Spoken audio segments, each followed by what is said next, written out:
Hello, my dear kids. Today we can learn a new chapter from physics, that is friction.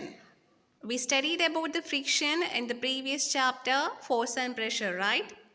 In this chapter, we can learn more about the friction, causes of friction, advantages and disadvantages of friction, and the types of friction.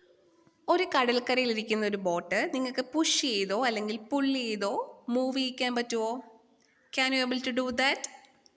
ഇനി അതിനു വേണ്ടി കടപ്പുറത്തോട്ടൊന്നും പോകാൻ നിൽക്കണ്ട. ദാ ഇവിടെ ഒരാൾ try ചെയ്യുവാണ്, നമുക്കൊന്ന് കണ്ടു നോക്കാം. Okay, he is trying his maximum to pull the boat, but he couldn't do that. So again he is going to try that. No way. So next he is going to do the same activity, but this time he could easily move that. He could easily move the boat with not that much effort.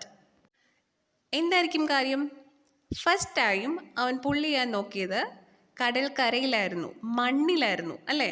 പക്ഷെ next ടൈമോ വെള്ളത്തിൽ വെച്ചിട്ട്.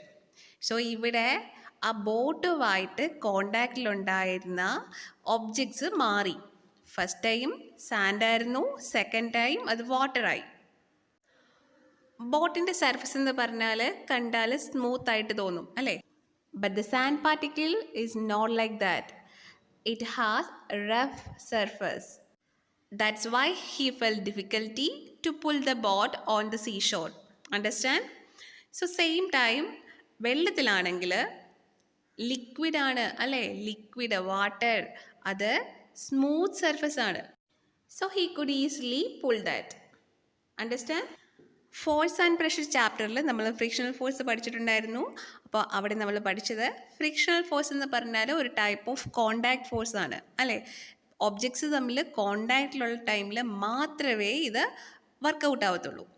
Frictional force arises only when the objects are in contact. അതും moving ഒബ്ജക്ട്സിൽ മാത്രമാണ് frictional force affect ചെയ്യുന്നത്. ഏത് ഡയറക്ഷനിലായിരുന്നു?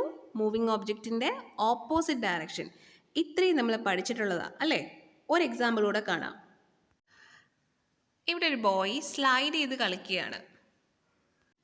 നിങ്ങളെല്ലാവരും ഇതേപോലെ തെന്നി കളിച്ചിട്ടുണ്ടായിരിക്കും. മാർബിളിൻ്റെയൊക്കെ ഫ്ലോർ ആണെങ്കിൽ നല്ല പെട്ടെന്ന് അങ്ങ് തെന്നിപ്പോവും അല്ലേ?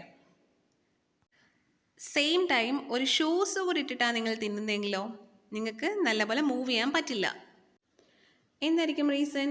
ഷൂസിൻ്റെ ബാക്ക് സൈഡ് റഫാണ്. ഓരോ പാറ്റേൺ പുറകിലില്ലേ? അങ്ങനെ ഷൂസിൻ്റെ പുറകിൽ ഓരോ പാറ്റേൺ ഗ്രൂവ് ചെയ്ത് വെച്ചിട്ടുണ്ട്. അത് കാരണം അതിൽ ഒത്തിരി ഇറഗുലാരിറ്റീസ് ഉണ്ട്. സർഫസ് ഇറഗുലർ സർഫസ് ആണ്. സോ മൂവ് ചെയ്യാൻ നോക്കുവാണെങ്കിൽ ഇത്തിരി ടഫായിരിക്കും നമുക്ക് മൂവ് ചെയ്യിക്കാൻ. അതേപോലെ ഫ്ലോർ കണ്ടാൽ നമുക്ക് സ്മൂത്തായിട്ട് തോന്നും. പക്ഷേ എത്ര സ്മൂത്ത് ആണെന്ന് പറഞ്ഞാലും അതിൻ്റെ മാഗ്നിഫൈഡ് വ്യൂ, അതിനെ ഒന്ന് വലുതാക്കി കാണാൻ പറ്റുവാണെങ്കിൽ നമുക്ക് അതിനകത്തുള്ള ഇറഗുലാരിറ്റീസ് ഈസി ആയിട്ട് ഐഡൻറ്റിഫൈ ചെയ്യാൻ പറ്റും. സോ സർഫസുകൾ തമ്മിൽ, മൂവിങ് സർഫസുകൾ തമ്മിൽ കോണ്ടാക്റ്റിൽ വരുമ്പോൾ ഈ ഇറഗുലാരിറ്റീസ് തമ്മിൽ ലോക്കാവും. സെയിം ടൈപ്പ് ഓഫ് ബോൾസ് രണ്ട് ഡിഫറെൻറ്റ് സർഫസിൽ കൂടെ മൂവ് ചെയ്യുകയാണ്. ഫസ്റ്റ് വൺ ഏറ്റവും ടോപ്പിലുള്ളതിലാണ് ഫാസ്റ്റ് മൂവ്മെൻറ്റ് കാണിക്കുന്നത്. റീസൺ, ആ ഉരുണ്ടു പോകുന്ന സർഫസ് എന്ന് പറയുന്നത് അത്ര ഇറഗുലാരിറ്റീസ് ഒന്നും ഇല്ലാത്തൊരു സർഫസാണ്. അതുകൊണ്ട് ലോക്കിംഗ് നടക്കുന്നില്ല, അവിടെ ഇറഗുലാരിറ്റീസിൻ്റെ ലോക്കിംഗ് നടക്കുന്നില്ല. സോ അതിന് ഈസി ആയിട്ട് മൂവ് ചെയ്യാൻ പറ്റി.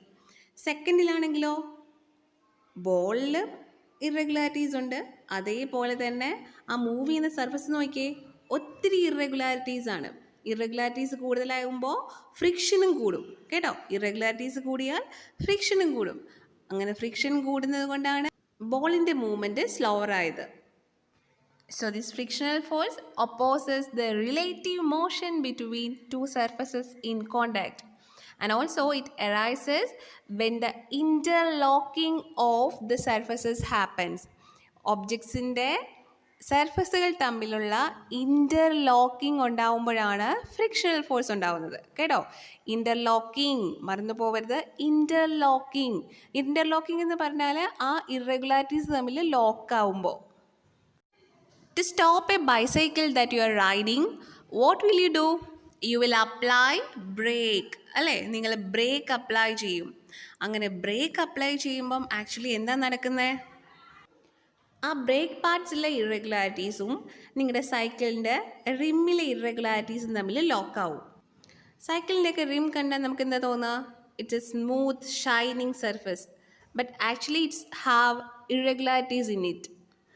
ബ്രേക്ക് അപ്ലൈ ചെയ്യുന്ന സമയത്ത് ഈ ഇറഗുലാരിറ്റീസും അതേപോലെ ബ്രേക്ക് പാർട്സിലെ ഇറഗുലാരിറ്റീസും തമ്മിലാണ് ലോക്കിംഗ് വരുന്നത് കേട്ടോ. അങ്ങനെയാണ് സൈക്കിൾ സ്റ്റോപ്പ് ആവുന്നത്. ഇനി ഒന്ന് ആലോചിച്ച് നോക്കിയേ, സൈക്കിളിൻ്റെയും വലിയ വണ്ടികളുടെയൊക്കെ ടയറിലും അതേപോലെ നമ്മുടെ ഷൂസിൽ ചപ്പൽസിലൊക്കെ എന്തിനായിരിക്കും ഇങ്ങനെ ഓരോ പാറ്റേണൊക്കെ ഗ്രൂവ് ചെയ്ത് വെക്കുന്നത്? എൻ്റെ റീസൺ അവിടെ ഇറഗുലാരിറ്റീസ് കൂട്ടുകയാണ് ചെയ്യുന്നത്. വണ്ടിയുടെ ടയറൊക്കെ തേഞ്ഞ് പോവുകയാണെങ്കിൽ അത് പെട്ടെന്ന് റീപ്ലേസ് ചെയ്യണം. അതല്ല എങ്കിൽ നമ്മൾ വണ്ടി ഓടിക്കുന്ന സമയത്ത് തെന്നിപ്പോവും, സ്കിഡായി പോവും. അങ്ങനെ സ്കിഡായി പോകുന്നതിൻ്റെ കാര്യം അവിടെ ലോക്കിംഗ് നടക്കാത്തത് കൊണ്ടാണ്.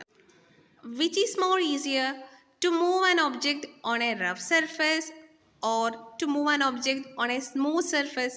Which is easier? Of course, to move an object on a smooth surface is much easier than the rough surface. എന്തായിരിക്കും reason? On the rough surface, it has a lot of irregularities than the smooth surface. So irregularities കൂടിയാൽ frictional ഫോഴ്സും കൂടും. Frictional force എപ്പോഴും moving ഒബ്ജക്റ്റിൻ്റെ മോഷനെ oppose ചെയ്യും. Moving ഒബ്ജക്റ്റിൻ്റെ മോഷൻ്റെ ഓപ്പോസിറ്റ് ഡയറക്ഷനിലായിരിക്കും ഫ്രിക്ഷണൽ ഫോഴ്സ് ആക്ട് ചെയ്യുന്നത്. അത് കാരണം നമ്മുടെ വെയിറ്റ്, നമ്മൾ എന്താണോ മൂവ് ചെയ്യിപ്പിക്കാൻ പോകുന്നത് അത് മൂവ് ആവില്ല. നേരെ മറിച്ച് സ്മൂത്ത് സർഫസിലോ ഇറഗുലാരിറ്റീസ് കുറവാണ്. So we can easily push an object which is lying on the smooth surface. Understand? ഇവിടെ ഈ സർഫസുകൾ തമ്മിലുള്ള ഇറഗുലാരിറ്റീസിൻ്റെ മാഗ്നിഫൈഡ് വ്യൂ ആണ് കാണിച്ചിരിക്കുന്നത്.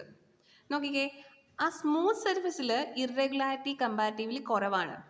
അത് കാരണം അപ്ലൈഡ് ചെയ്യുന്ന ഫോഴ്സ് കൊണ്ട് തന്നെ ഒബ്ജക്റ്റ് മൂവ് ചെയ്യും. ഇൻ്റർലോക്കിംഗ് അവിടെ ഉണ്ടാവില്ല. പക്ഷേ സെക്കൻഡ് കേസിലോ അവിടെ ഒത്തിരി ഇറഗുലാരിറ്റീസ് ഉണ്ട്. അത് കാരണം അപ്ലൈഡ് ചെയ്യുന്ന ഫോഴ്സ് കൊണ്ട് ആ ഒബ്ജക്റ്റ് മൂവ് ചെയ്യില്ല. ഓപ്പോസിറ്റ് ഡയറക്ഷനിൽ ഫ്രിക്ഷണൽ ഫോഴ്സ് കൂടുതലായിട്ട് ആ ഒബ്ജക്റ്റിൽ ആക്ട് ചെയ്യും.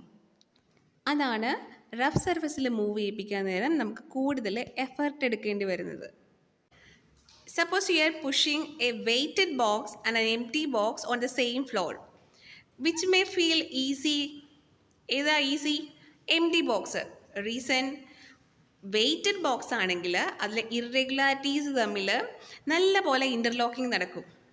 എംപ്റ്റി ബോക്സ് ആണെങ്കിൽ ഇറഗുലാരിറ്റീസ് തമ്മിൽ അത്ര ലോക്കിംഗ് ഉണ്ടാവത്തില്ല, അത് തമ്മിൽ സ്ട്രോങ്ലി പ്രസ്ഡ് ആവില്ല. പക്ഷേ വെയ്റ്റഡ് ആണെങ്കിൽ അത് തമ്മിൽ നല്ല പോലെ പ്രസ്സിങ് നടക്കും, ഇറഗുലാരിറ്റീസ് തമ്മിൽ നല്ല പോലെ ജാം ആവും. അത് കാരണം അവിടെ ഫ്രിക്ഷൻ കൂടുതലാണ്. ഫ്രിക്ഷൻ കൂടുതലായത് കാരണമാണ് നമുക്ക് മൂവ് ചെയ്യിക്കാൻ പാട്. നിങ്ങളുടെ വീട്ടിൽ കിടക്കുന്ന ടേബിളിൽ നിങ്ങളുടെ ബ്രദറിനെയോ സിസ്റ്ററിനെയോ മുകളിൽ കയറ്റി ഇരുത്തുക. എന്നിട്ട് അവരുൾപ്പെടെ ഒന്നാ ടേബിൾ പുഷ് ചെയ്യാൻ നോക്കുക. എന്താ സംഭവിക്കുന്നത്? നിങ്ങൾക്ക് ഇത്തിരി പുഷ് ചെയ്യാനായിട്ട് പാട് തോന്നും. ഒന്ന് ആലോചിച്ച് നോക്കിയേ, ടേബിള് ഫ്രീ ആയിട്ട് കിടക്കുവാണ്. ആരും ഇല്ലാത്ത കണ്ടീഷനിലും ടേബിളിൻ്റെ കാലും അതേപോലെ ഫ്ലോറും തമ്മിൽ ഒരു കോണ്ടാക്റ്റ് ഉണ്ടല്ലോ. ആ കോണ്ടാക്റ്റുള്ള അത്രയും സർഫസിലെ ഇറഗുലാരിറ്റീസ് തമ്മിൽ ഒരു ലോക്കിംഗ് ഉണ്ട്. ആരെങ്കിലും അതിൻ്റെ പുറത്തൂടെ കയറ്റി ഇരുത്തുവാണെങ്കിലോ ആ ലോക്കിംഗ് കുറച്ചുകൂടെ സ്ട്രോങ് ആവും. അപ്പം നല്ല പോലെ ഫ്രിക്ഷൻ ആക്റ്റീവോടെ അപ്പോൾ ആ ഫ്രിക്ഷനെ ഓവർകം ചെയ്യുന്ന രീതിയിൽ നമ്മളൊരു ഫോഴ്സ് അപ്ലൈ ചെയ്താൽ മാത്രമേ ഒബ്ജക്റ്റ് മൂവ് ആവത്തുള്ളൂ കേട്ടോ. സോ ഫ്രിക്ഷണൽ ഫോഴ്സ് ആക്ട് ചെയ്യുന്നത് ഒരു മൂവിങ് ഒബ്ജക്റ്റിലാണ്. മൂവിങ് ഒബ്ജക്റ്റിൻ്റെ ഓപ്പോസിറ്റ് ഡയറക്ഷനിലാണ് ആക്ട് ചെയ്യുന്നത്. ഫ്രിക്ഷണൽ ഫോഴ്സ് ഉണ്ടാവുന്നത് ഇറഗുലാരിറ്റീസ് തമ്മിൽ ലോക്കിംഗ് ഉണ്ടാവുമ്പോഴാണ്. സ്മൂത്ത് ആണെന്ന് നമ്മൾ വിചാരിക്കുന്ന സർഫസുകൾ ഒന്നും സ്മൂത്ത് അല്ല. നിങ്ങൾക്ക് എന്തുകൊണ്ടാണ് ഒരു പേപ്പറിൽ എഴുതാൻ പറ്റുന്നതെന്ന് അറിയുമോ? ക്ലാസ്മേറ്റ്സിൻ്റെയൊക്കെ നോട്ട് ബുക്ക് കണ്ടാൽ നല്ല സ്മൂത്ത് ബുക്കാണ്, നല്ല തൊടുമ്പോൾ നല്ല രസമല്ലേ ക്ലാസ്മേറ്റ്സിൻ്റെയൊക്കെ ബുക്ക്. പക്ഷേ അത്ര സ്മൂത്തായിട്ടിരിക്കുന്ന ക്ലാസ്മേറ്റിൻ്റെ ബുക്കിൽ പോലും, എല്ലാ ബുക്കിലും കേട്ടോ, എല്ലാ ബുക്കിലും ഒരു ഇറഗുലാരിറ്റി ഉണ്ട്. നമ്മൾ കണ്ടാൽ സ്മൂത്താന്ന് തോന്നും, പക്ഷേ ഇറ്റ് ഹാസ് ഇറഗുലാരിറ്റീസ്. നമ്മൾ എഴുതുന്ന ടൈമിൽ ആ ഇറഗുലാരിറ്റീസിലോട്ടാണ് നമ്മുടെ ഇങ്ക് ചെല്ലുന്നത്. പെൻ്റെ ഇങ്ക് ആ ഇറഗുലാരിറ്റീസിൽ ഇരുന്നിട്ട് അവിടെ സ്റ്റിക്കായിട്ടിരിക്കും. അങ്ങനെയാണ് നമുക്ക് പേന കൊണ്ട് എഴുതാൻ പറ്റുന്നത്. സോ നമ്മുടെ നേക്കഡ് ആയി കൊണ്ട് സ്മൂത്താന്ന് തോന്നുന്ന ഒരു ഒബ്ജക്റ്റും സ്മൂത്ത് അല്ല. It has irregularities and this irregularities causes frictional force. So okay children, bye for this time. Next ക്ലാസ്സിൽ നമുക്ക് ടൈപ്സ് ഓഫ് ഫ്രിക്ഷനും കൂടെ പഠിക്കാം. ഇതൊരു സിമ്പിൾ ചാപ്റ്ററാണ്, വലിയ പ്രശ്നമൊന്നുമില്ല, കൊച്ചു ചാപ്റ്ററാണ്. സോ നിങ്ങൾക്ക് ഈസി ആയിട്ട് മനസ്സിലാവുമെന്ന് എനിക്ക് തോന്നുന്നു. So bye bye. നോട്ട്സ് ഒക്കെ എഴുതുക, പഠിക്കുക.